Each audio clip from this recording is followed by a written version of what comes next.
BRS అధినేత మాజీ CM KCR Gajwel ఎమ్మెల్యేగా ప్రమాణ స్వీకారం చేశారు. స్పీకర్ గడ్డం ప్రసాద్ కుమార్ ఛాంబర్లో జరిగిన ఈ కార్యక్రమంలో కేసీఆర్ చేత స్పీకర్ ప్రమాణ స్వీకారం చేయించారు. అసెంబ్లీ వ్యవహారాల మంత్రి శ్రీధర్ బాబు, బీఆర్ఎస్ నేతలు దీనికి హాజరయ్యారు.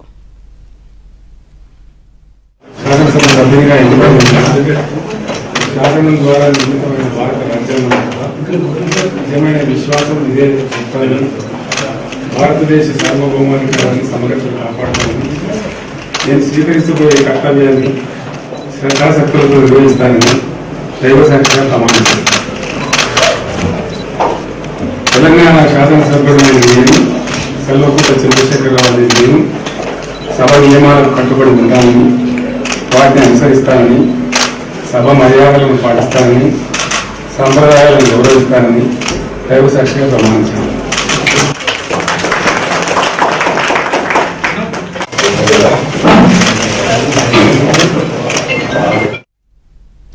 గత ఎన్నికల్లో కామారెడ్డిలో ఓడిపోయిన కేసీఆర్ గజ్వెల్లో విజయం సాధించారు. అయితే తుంటి ఎమిక శస్త్రచికిత్స కారణంగా కేసీఆర్ ప్రమాణ స్వీకారం ఆలస్యమైంది. ఈ రోజు గజ్వెల్ ఎమ్మెల్యేగా కేసీఆర్ ప్రమాణం చేశారు. మధ్యాహ్నం 12 తర్వాత అసెంబ్లీకి చేరుకున్న కేసీఆర్ ముందుగా అసెంబ్లీలోని శాసనసభ పక్ష కార్యాలయానికి చేరుకుని ప్రత్యేక పూజలు చేశారు.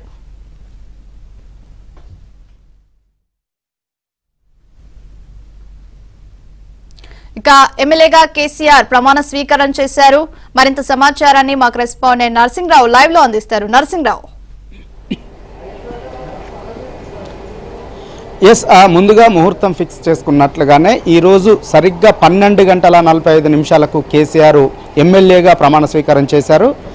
స్పీకర్ గడ్డం ప్రసాద్ కేసీఆర్ చేత ప్రమాణ స్వీకారం చేపించారు. నిజానికైనా 12 గంటలకి 12:15 సరిగ్గా అసెంబ్లీ ప్రాంగణానికి చేరుకున్నటువంటి కేసీఆర్కి బీఆర్ఎస్ పార్టీకి సంబంధించినటువంటి ఎమ్మెల్యేలు, కీలక నేతలు కేటీఆర్, హరీష్ రావుతో పాటుగా ఎమ్మెల్యేలు, ఎమ్మెల్సీలు, బీఆర్ఎస్ పార్టీకి సంబంధించినటువంటి ముఖ్య నేతలంతా ఆయనకి స్వాగతం పలికారు, పుష్పగుచ్చాలు అందజేశారు. సో ఆయన్ని తోడుకొని నేరుగా స్పీకర్ ఛాంబర్కి తీసుకొని వెళ్లారు. అయితే ఒక ఆసక్తి అయితే ఆయన వచ్చినటువంటి సందర్భంగా ఆసక్తికరమైనటువంటి చర్చ అయితే జరిగింది. నిజంగా ఆయన వీల్ చైర్లో వెళ్తారనేటువంటి ఒక చర్చ అయితే జరిగింది. కానీ ఆయన కారు దిగిన తర్వాత నేరుగా చేతికర్ర సహాయంతో చిన్నగా స్టెప్స్ వేసుకుంటూ నడుచుకుంటూ అసెంబ్లీ లోపలికి వెళ్లారు. నేరుగా స్పీకర్ ఛాంబర్కి వెళ్లారు.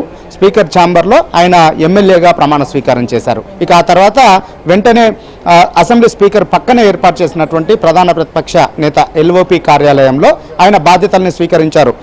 సహజంగా ఏంటి అనంటే ప్రతిపక్ష నాయకులకి స్పీకర్కు ఎడమవైపు ఉన్నటువంటి ఛాంబర్ని, కుడివైపునేమో ముఖ్యమంత్రి సభాపక్ష నేతకి ఛాంబర్లను కేటాయించడం ఆనవాయితీగా వస్తుంది. ప్రధాన ప్రతిపక్ష హోదాను ఇప్పటికే ప్రకటించారు.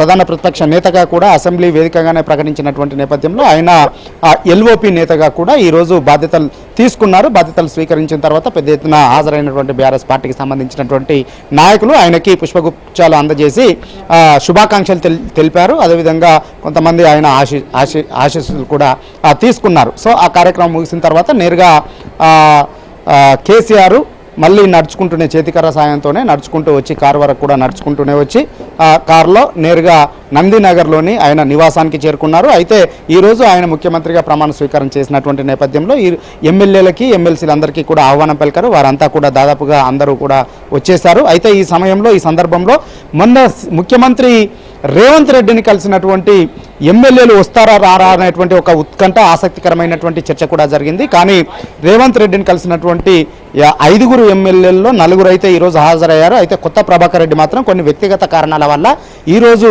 ఈ కార్యక్రమానికి హాజరు కాలంటగా తెలుస్తుంది. ఆ మేరకు పార్టీకి కూడా ఆయన సమాచారము అందించారు. సో ఎమ్మెల్యేలంతా కూడా కేసీఆర్ వెంట కలిసి నందినగర్ నివాసానికి వెళ్లారు. వారందరికీ కూడా ఈరోజు ప్రమాణ స్వీకారం చేసినటువంటి నేపథ్యంలో ఆయన మధ్యాహ్నం భోజనానికి ఇన్వైట్ చేసినట్లుగా తెలుస్తూ ఉంది. సో కేసీఆర్ నివాసంలోనే ప్రస్తుతము బీఆర్ఎస్ పార్టీకి సంబంధించినటువంటి ఎమ్మెల్యేలు, ఎమ్మెల్సీలంతా కూడా భోజనాన్ని చేస్తూ ఉన్నారు.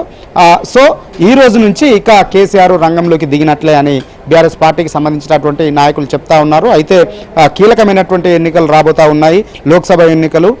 సో ఈ లోక్సభ ఎన్నికల కోసం ఇప్పటికే బీఆర్ఎస్ పార్టీ ప్రిపరేషన్ కూడా స్టార్ట్ చేసింది. పార్లమెంటరీ నియోజకవర్గాల వారీగా తెలంగాణ భవన్లో సమీక్ష సమావేశాలను నిర్వహించింది. ఈ కార్యక్రమాలని హరీష్ రావు, కేటీఆర్ వంటి నేతలు నిర్వహించారు. సో ఇక కేసీఆర్ ఈ రోజు ప్రమాణ స్వీకారం చేశారు. 15 ఆయన బర్త్డే ఉంది. ఆ రోజు తెలంగాణ భవన్కు రాబోతున్నారు. ముఖ్య నేతలకు, పార్టీ అభిమానులకి, నాయకులందరికీ కూడా అందుబాటులో ఉండబోతారు. సో ఆ రోజు నుంచి ఇక రెగ్యులర్గా తెలంగాణ భవన్కు వస్తారు. అంతేకాకుండా లోక్సభ ఎన్నికలకు సంబంధించినటువంటి ప్రిపరేషన్స్కు సంబంధించినటువంటి సమావేశాలు అన్నింటిలో కూడా పాల్గొనబోతా ఉన్నారు. రాష్ట్ర వ్యాప్తంగా కూడా పర్యటిస్తారు. అన్ని సభల్లో కూడా ఆయన పార్టిసిపేట్ చేయబోతున్నారని చెప్పి పార్టీ వర్గాలు చెప్తా ఉన్నాయి. Right, thank you Narasimharao.